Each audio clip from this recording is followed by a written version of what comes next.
adik-adik semua. Semoga adik-adik semua kabarnya selalu baik ya. Dan harus selalu semangat belajar.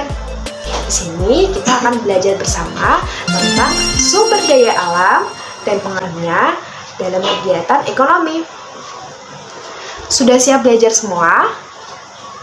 Simak videonya sampai habis ya. Terima kasih. Apakah adik-adik sudah tahu apa itu sumber daya alam? Sumber daya alam adalah semua bahan yang ada di alam dan dapat dimanfaatkan manusia untuk memenuhi kebutuhan hidupnya.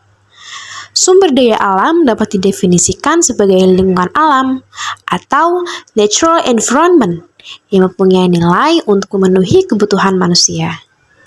Berdasarkan sifatnya, sumber daya alam dibagi menjadi dua, yaitu sumber daya alam yang dapat diperbaharui dan sumber daya alam yang tidak dapat diperbaharui. Sumber daya alam yang dapat diperbaharui merupakan sumber daya alam yang apabila dimanfaatkan dan habis, maka dapat dilestarikan kembali. Contohnya seperti gambar ini ya, ada tanah, tumbuhan, dan juga hewan. Sumber daya alam yang tidak dapat diperbaharui, yaitu sumber daya alam yang apabila dimanfaatkan terus-menerus, maka akan habis, dan sumber daya alam tersebut tidak dapat kita lestarikan kembali. Contohnya emas, batu bara, minyak bumi, tembaga, dan berbagai macam bahan tambang lainnya. Karena sumber daya alam bersifat terbatas, maka tetap harus dijaga kelestariannya ya adik-adik semua. Selanjutnya, kita akan belajar mengenai pemanfaatan sumber daya alam yang dapat diperbaharui dalam bidang ekonomi di Indonesia. Contoh pemanfaatan SDA dalam bidang ekonomi yang pertama yaitu hasil pertanian. Ada banyak hasil pertanian yang dapat dimanfaatkan oleh manusia. Contohnya padi, jagung, kedelai, ubi kayu, kacang tanah, sayuran, buah-buahan, dan yang lainnya.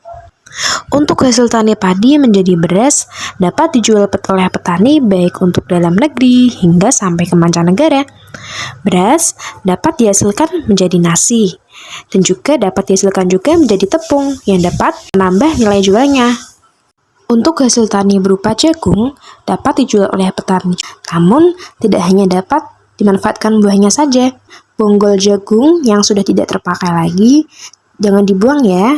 Bonggol jagung dapat dimanfaatkan menjadi kerajinan tangan seperti wadah lampu, kotak tisu, tas, dan sebagainya. Untuk hasil pertanian kunyit tidak hanya dapat dimanfaatkan sebagai bahan masakan saja, namun kunyit juga dapat dimanfaatkan sebagai jamu yang dapat menambah nilai jual dari kunyit tersebut. Pemanfaatan sumber daya alam dalam bidang ekonomi selanjutnya yaitu hasil peternakan. Produksi hasil peternakan berupa daging, telur, kulit, dan bulu hewan ternak. Untuk kulit sapi dapat dimanfaatkan sebagai bahan kerajinan berupa beduk maupun gendang, yang nantinya hasil kerajinan tersebut dapat diekspor sampai ke mancanegara.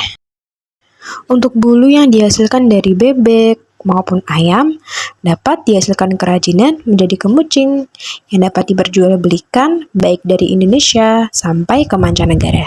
Adik-adik, kakak berpesan agar kita semua dapat menjaga sumber daya alam yang bersifat terbatas ini. Karena kalau bukan kita, siapa lagi?